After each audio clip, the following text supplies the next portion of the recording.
ಹೇಳಿ ಆದಿತ್ಯ ಅವರೇ, ಕೇಸ್ ವಿಷಯದಲ್ಲಿ ಏನ್ ಡೆವಲಪ್ಮೆಂಟ್ ಇದೆ? ಕೊಟ್ರಸಿ ಅವ್ರದ್ದು ಮೊಬೈಲ್ ಸ್ವಿಚ್ ಆಫ್ ಆಗೈತ್ರಿ ಮೇಡಮ್ ಅವರ. ಸ್ವಿಚ್ ಆಫ್ ಆದ್ರೆ ಏನಾಯ್ತು? ಕಾಲ್ ಲಿಸ್ಟ್ ತೆಗ್ಸಿ. 4-5 ದಿವಸದಿಂದ ಅವ್ರಿಗೆ ಯಾರೆಲ್ಲ ಕಾಲ್ ಮಾಡಿದ್ದಾರೆ ಅಂತ ತಿಳ್ಕೊಳ್ಳಿ. ಆ ಕಾಲ್ ಡೀಟೇಲ್ಸ್ ತೆಗ್ಸಿ ನನಗೆ ಅದನ್ನ ಹ್ಯಾಂಡ್ ಓವರ್ ಮಾಡಿ. ಅದನ್ನು ನಾನೇ ಹೇಳ್ಬೇಕಾ? ಅದಾಗಲ್ರಿ ಮೇಡಮ್ ಅವರ. ಈಗ ಕಾಲ್ ಲಿಸ್ಟ್ ಅಂತೆಲ್ಲ ಹೋದ್ರ ವಿಷಯ ಸ್ಪ್ರೆಡ್ ಆಗ್ತದ. ಯಾವ ವಿಷಯ ಕೂಡ ಯಾರಿಗೂ ಗೊತ್ತಾಗ್ಬಾರ್ದು ಅಂತ ನೀವ ಹೇಳಿದ್ರಲ್ಲ ಮೇಡಮ್ ಅವರ. ಯೂನಿಫಾರ್ಮ್ ಅಲ್ಲೂ ಓಡಾಡ್ಬಿಡಿ. ಮಫ್ತಿಲ್ ಹೋಗಿ ಮಾಹಿತಿ ಕಂಡುಹಿಡಿರಿ. ಸರ್ ಸರ್ ಈಗಲೇ ಬರ್ತೀನಿ ಸರ್.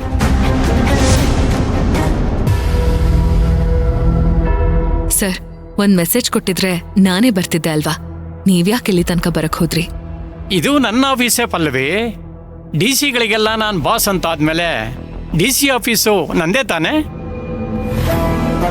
ಸರ್, ಆದ್ರೂ ಅದು ಅಲ್ದಲ್ಲೇ ನಿಮ್ಮ ವ್ಯಕ್ತಿತ್ವ, ಪ್ರಾಮಾಣಿಕತೆ, ವರ್ಕ್ಸ್ ಎಥಿಕ್ಸು ಇದೆಲ್ಲ ನಾನಾಗೆ ಇಲ್ಲಿಗೆ ಬರಕ್ಕೆ ಕಾರಣ. Thank you so much sir. ಅಂದಹಾಗೆ ವಿಕ್ರಾಂತ್ ಕೇಸಲ್ಲಿ ನಿಮ್ಮ involvement, ethics spirit, interest of society ಇದನ್ನೆಲ್ಲ ಮೆಚ್ಚಲೇಬೇಕು. ತಗೊಳ್ಳಿ, ಫೋರ್ಜರಿ ಕ್ರಿಮಿನಲ್ಸ್ಗಳ ಲಿಸ್ಟು.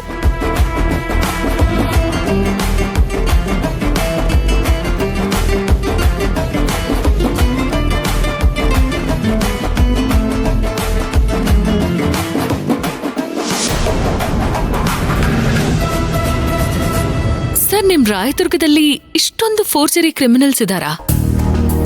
67 ಜನ ಇದ್ದಾರೆ ಸರ್. ಇದು ಲೆಕ್ಕಕ್ಕೆ ಸಿಕ್ಕಿರೋದು. ಇಷ್ಟು ಜನನ ಎನ್ಕ್ವೈರಿ ಮಾಡ್ತೀನಿ ಅಂದರೆ 3 ವರ್ಷ ಬೇಕಾಗತ್ತೆ.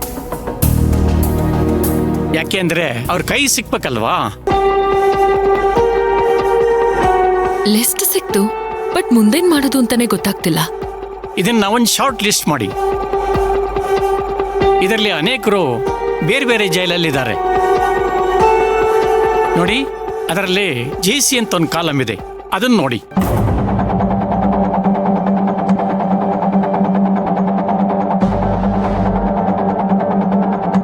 ಹಾ ಸರ್, ಇದೆ. ಅವ್ರನ್ನೆಲ್ಲ ಆಚೆ ಇಡಿ, ಆಗಲೇ ನಿಮಗೊಂದು ಕ್ಲಾರಿಟಿ ಸಿಗತ್ತೆ. ಒಂದ್ ವೇಳೆ ಜೈಲೊಳಗಡೆ ಇರೋರು ಅಲ್ಲಿಂದಲೇ ಫೋರ್ಜರಿ ಮಾಡಿದ್ರೆ? ಚಾನ್ಸಸ್ಸೇ ಇಲ್ಲ. ಜೈಲಲ್ಲಿ ಫೋರ್ಜರಿ ಮಾಡೋಕ್ಕಾಗಲ್ಲ. CCTV ಇರುತ್ತೆ. ಹಾಗೆ ಟೆಕ್ನಿಕಲಿ ಸಾಧ್ಯ ಇಲ್ಲ. ಟೇಬಲ್ ಬೇಕು, ಲೈಟ್ ಬೇಕು. ಲೈಟ್ ಇದ್ರೂ ಕೂಡ ಟೇಬಲ್ ಲ್ಯಾಂಪ್ ಬೇಕು, ಫ್ಯಾನ್ ಬೇಕು. ಇಷ್ಟೆಲ್ಲ ಅನುಕೂಲ ಇದ್ರೆ ಮಾತ್ರ ಡೈರಿನ ಫೋರ್ಜರಿ ಮಾಡೋಕ್ಕಾಗೋದು. ಇಲ್ಲ ಅಂದರೆ ಆಗೋದೇ ಇಲ್ಲ.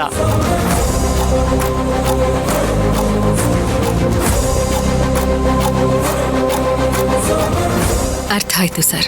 ತುಂಬಾ ಕಠಿಣವಾದ ಕೆಲಸ ಫೋರ್ಜರಿ ಮಾಡೋದು. ನಿಮಗೆ ಇನ್ನೂ ಒಂದು ಐಡಿಯಾ ಕೊಡ್ತೀನಿ.